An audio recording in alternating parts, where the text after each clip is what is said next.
আসসালামু আলাইকুম। সবাই কিরাম আছেন? আশা করতেছি ভালোই আছেন। বাদবাকি কথা পরে করছি। এখন একটা আসল কথা কইনি। এইখানে কিন্তু আমি ২ কেজি মতন দেশি মুরগির কলিজা আর বিসমিল্লাহ এইগুলো নিছি। যাই হোক বাকি কথা এখন বলি।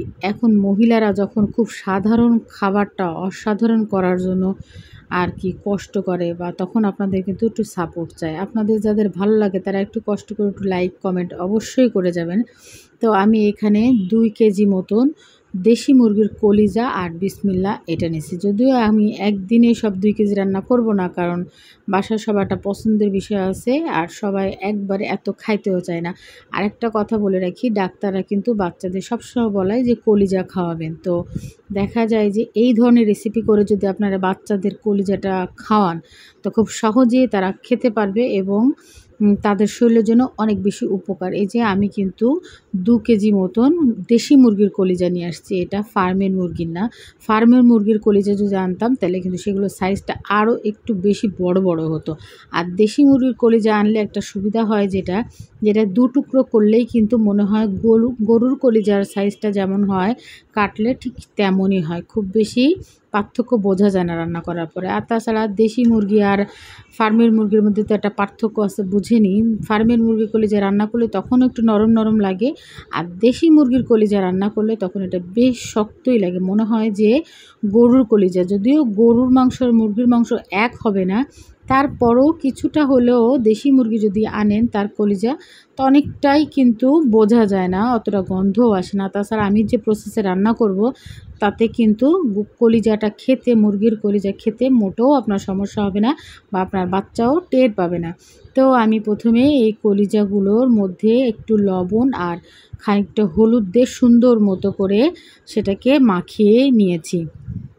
ওই যাই হোক, আমাদের বাসায় এবার একটু সুন্দর মতো করে চটকায় মাখায় নিচ্ছি। হ্যাঁ, এই ভালো মতো করে উথাল পাতাল এদিক সেদিক উল্টা পাল্টা করে নাড়িয়ে চাড়িয়ে আপনি যত সুন্দর করে মাখায় নেবেন আপনার জন্য ততই ভালো। আর সবচেয়ে বড় কথা, আমরা সব কিছুতে হলুদ কেন মাখাই সেটা তো আপনারা সবাই জানেন, যে মানে সে সবজি বলেন, মাছ বলেন, মাংস বলেন, তার গন্ধটা যাতে নষ্ট হয়ে যায়। আমি এর মধ্যে চালাকি করে ২-১ টুকরো গিলা দিছি যাতে আমার পছন্দ আমি খাইতে পারি সেজন্য।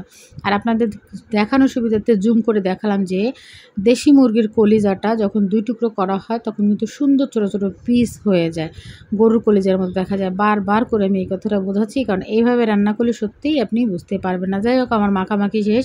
এবার আমি একটা তাওয়ার মধ্যে কতগুলো বা ফ্রাই প্যানের মধ্যে কতগুলো তেল নিয়ে ওই যে লবণ হলুদ মাখানো কলিজাগুলো দেখেন সুন্দর মতো করে একদম গরম তেলের ভিতরে ছেড়ে দিছি। কিন্তু আপনারা যারা এই তেলটা দিবেন, গরম হয়ে যায়, কিন্তু চুলার আঁচটা একদম কমাই নেবেন, কারণ কলিজাটা কিন্তু যখন ভাজতে যাবেন তখন অবশ্যই সেটা ছিটবে বা মাছের মতো করে অনেক সময় আছে ফুটতে থাকে, তখন আপনার হাতে বা চোখে মুখে ছিটে লাগতে পারে। তো অবশ্যই আপনি তেলটা গরম করে তারপর চুলার আঁচটা কমাই নিয়ে ফার্স্টে এটা ফ্রাই প্যানে ঢেলে দিবেন, দিয়ে তারপর আপনি অবশ্যই জালটা বা আঁচটা চুলার বাড়িয়ে দিতে পারবেন, তখন আর কোনো সমস্যা হবে না, মানে কোথাও বাড়ায় দিতে পারবেন। এই যে আমি কিন্তু মরতে গেছিলাম প্রায়, আমার খেয়াল ছিল না ভিডিও করার জন্যই যে চুলার আঁচ কমাতে হবে। প্রথম চোটে আপনারা দেখছেন যে জোরে ছিটছে, তাতে কিন্তু আমার হাতে মুখে লাগছে। আর এটা হচ্ছে আমার কী বলবো প্র্যাকটিক্যাল অভিজ্ঞতা, এখনই মুখে শেখা খাইছি, সেই জন্য আপনাকে আরও ভালো করে বলে দিলাম। যাই হোক, তাওয়ার মধ্যে এই যে ফ্রাই প্যানের ভিতরে তেল দিয়ে যখন এটা ভাজা শুরু করছি, দেখেন এর চেহারা কিন্তু এখনই বেশ সুন্দর চেঞ্জ হইতে শুরু করছে। আর দেশি মুরগি বলতেছি বারবার, কিন্তু আসলে দেশি মুরগি তো আর এখন তেমন পাওয়া যায় না গ্রামে ছাড়া, আর নিজেরা না পারলে বিশ্বাসও করা যায় না। এগুলো মনে হয় পাকিস্তানি মুরগি বলে, সেটাই দেশি মুরগি বলে চালায় দেয়। যাই হোক, এটা হচ্ছে ভাজি করার পরে ফাইনাল লুক। আর আমি একটা পাত্রে কতগুলো আলু এভাবে কেটে নিচ্ছি কিউব করে, যাতে করে কলিজার সঙ্গে দেখতে সুন্দর লাগে। আপনি আপনার ইচ্ছা মতো আলুগুলো অবশ্যই কেটে নিতে পারেন। এই যে আমার 2টা ফ্রাই প্যান, একটা হচ্ছে মা আর একটা হচ্ছে বাচ্চা। ছোটোটার মধ্যে আলু আর বড়টার মধ্যে কলিজা ভেজে রাখার পরে এখনই কিন্তু দেখছেন কত সুন্দর। আপনি যখন মাছ ভাজি খেতে পারেন, এটা যদি আপনি পেঁয়াজ দিয়েও ঝাল দিয়েও সুন্দর করে ভাজি করে দেন আর একবার, তো এটা কিন্তু বেশ সুন্দর ঝাল পেঁয়াজ দিয়েও সুন্দর মতো ভাজি খাওয়া যাবে। কিন্তু এটাকে আমি আসলে মশলায় দিব বা ঝোল করব, যার জন্য আমি এইরকম করে আলুগুলো সুন্দর করে কেটে নিয়েছি, বুঝছেন। 2টো ফ্রাই প্যানে আলাদা করে রেখে দিয়েছি। এইবার আমি অন্য একটা কড়াইতে ওই যে এক মানে সব তরকারি একই যা দেওয়ার দরকার, সেজন্য বারবার আমি দেখাই না। এর মধ্যে লবণ, হলুদ, আদা, রসুন, জিরে, পেঁয়াজ বাটা সব কিছু দিয়ে তেল দিয়ে সুন্দর মতো করে কষাচ্ছি। সাথে দিছি আমি এক টুকরো আস্ত রসুন, এলাচ আর সাথে তেজপাতা দিয়ে সুন্দর মতো করে মশলাগুলো কষাই নিয়ে তারপরে তার মধ্যে ওই যে ঢেলে দিলাম আলুগুলো। কারণ আলু আগে ঢালছি এই জন্য যে কলিজাটা নরম, প্লাস আমি ওকে ভেজে নিয়েছি। এখন একসাথে দুইটা দিলে কলিজাগুলো গলে যাবে, খেয়ে তখন আর কেউ মজা পাবে না, খাতে গেলে তখন সিটকি মারবে না।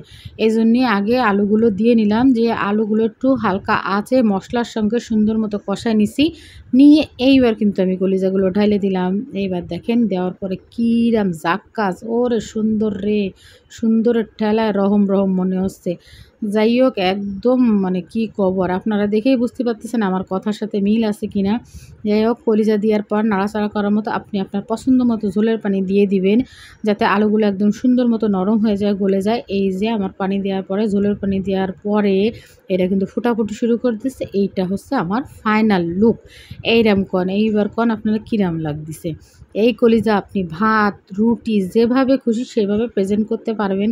আর পোলা পান্ডে আপনি অবসর সময় অবশ্যই কতগুলো কলিজা এভাবে খুঁটে এর মধ্যে দিয়ে খাওয়াই দিতে পারেন। দিব্য ডাক্তাররাও বলে আপনার বাচ্চার জন্য উপকার। আর বাসার বড় বুড়ো বাচ্চা যেগুলো আছে, মানে আইত গড়িলি বাচ্চা যেগুলো, সে আইত গড়িলি বাচ্চাগুলোরে আপনি সুন্দর মতো করে ভাতের সাথেও চালাই দিতে পারবেন, রুটির সাথেও চালাই দিতে পারবেন।